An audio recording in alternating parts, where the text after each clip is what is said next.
Hi, I'm Christopher Walker with Closely Observed English. In this video, I'm going to try to teach you all of the conditionals in less than 10 or however many minutes this is, using only 2 coins.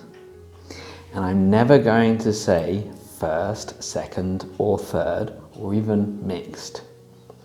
I might.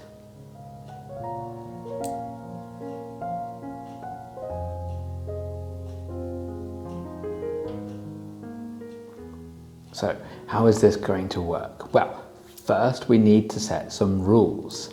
We have to be aware that there's a difference between time and tense. In other words, when we see a past tense in a sentence, it doesn't always mean that the time is in the past. The second thing we have to be aware of is that when we move back a tense in English, we might do it because we want to move back in time, but we might also do it because we want to show a change in reality. Okay, so far so good. Let's have a look. So let's start with a simple sentence, and this is going to be our kind of baseline. This is where we're going to start. So I can say, if I see my friend Tom, I will say hello. Okay. So if I see Tom, this is present simple. I will say hello. We could call this future simple, or we could just say that this is the present form of the verb will.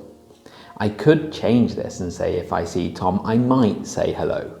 If I'm eating McDonald's and my mouth is full, or I'm embarrassed because it's McDonald's and I shouldn't be eating that when I'm on a diet, then I might say hello. So we can change the modal verb that we use here, but we're going to set this as our starting point. If I see Tom, I will say hello. Now we're going to step back in tense. If I saw Tom Cruise, I would say hello. Okay, if I saw Tom Cruise. Now this doesn't sound very likely. Tom Cruise doesn't come to Bielsko-Biała very often. Tom Hanks, maybe. I think he's a fan of the place because of the Fiat 500. But Tom Cruise, not so much. So, I've changed the tense from the first sentence.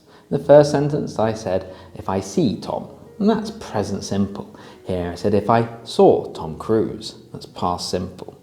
Because it's past simple, it's one change, I get 1 coin. And I'm going to put that in the first of 2 little containers. I've got these containers off to the side somewhere. The first one is marked reality. The second one is marked time. So this coin goes into the bucket marked reality. There we go. I've put 1 coin into the bucket marked reality. But I only have 1 coin to spend because I only moved 1 step back from if I see Tom to if I saw Tom Cruise. Present simple goes to past simple. That's 1 change of tense, so I get 1 coin. Here it is. And the first coin has to go into the reality bucket. So what does that tell us? Well, I can make a change in reality because I have a coin. So we're talking about a situation that doesn't seem very real. I'm not going to see Tom Cruise. I don't have to think what to say. But the time bucket is empty. So that means we're in the same time as the first sentence. If I see Tom and if I saw Tom Cruise are both present statements looking more to the future. They're not in the past. Because I've spent my coin, I put my coin in the reality bucket. Let's go back another one. So it turns out that I didn't think Tom Cruise was interested in Bielsko, but he came here to record the latest Mission Impossible. Mission Impossible 17, get the McDonald's and eat it before anybody sees. It's not going to be very successful, I think. It's a niche kind of film. But anyway, Tom Cruise was here yesterday, and now I'm sad. That was my only chance to see Tom Cruise, and that chance has gone. Tom, if you're watching, come back to Bielsko so I can say hello, and then leave again so I can say goodbye. But I'm sad. So I can make a sentence, if I had seen Tom Cruise, I would have said hello. So we started with if I see Tom, and I went back one, if I saw Tom Cruise. Now I've gone back again, if I had seen Tom Cruise. So one change to the past simple, second change, past perfect. I have 2 coins to spend. The first coin is going into my reality, and the second one is going into the time bucket. So now if we look at our buckets, I'm changing reality. So I'm talking about something that didn't happen. I said, if I had seen Tom Cruise. Did I see him? No. If I had seen him, when was it? Well, it was in the past. We know it's in the past because I had 2 coins to spend. The first one I spent on reality, and the second one I spent on time. So I've changed both. I've changed both time and reality. If we look at the second parts, let's go back through all of these 3 options and look at the second part, the consequence clause. In our first sentence, I said, if I see Tom, I will say hello. So how many coins do I have if I start with will? 0. I don't change reality, I don't change time. Second sentence said, if I saw Tom Cruise, I would say hello. So will goes to would.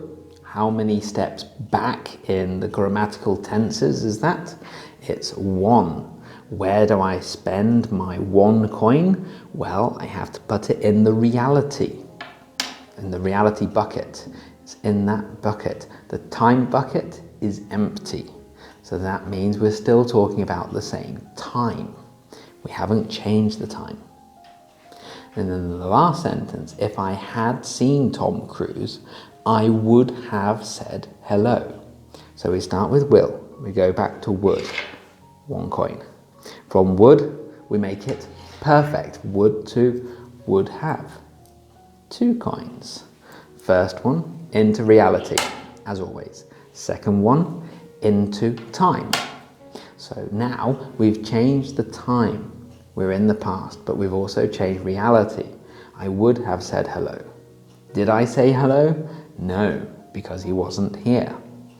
If I had seen Tom Cruise to say hello to him, then that would have been great, but I didn't.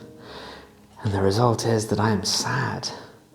I'm sad now. I'm sad now. If I want to talk about that, how many coins do I need? Well, let's think. If I'm sad now, the coin that I was going to spend on time, I don't spend it now. So I only have 1 coin. So I want to talk about being sad now because I didn't see Tom Cruise. So I've got 1 coin to spend to change reality. So for 1 coin, I can go back 1 tense jump. Let's try it. If I had seen Tom Cruise, I would be happy now. Does that sound right? Let's think about it. I would be happy now. Am I happy now? No. So it's reality that's changed. I'm changing it with this. Is it the present? Well, yes, it even says it in the sentence. I would be happy now.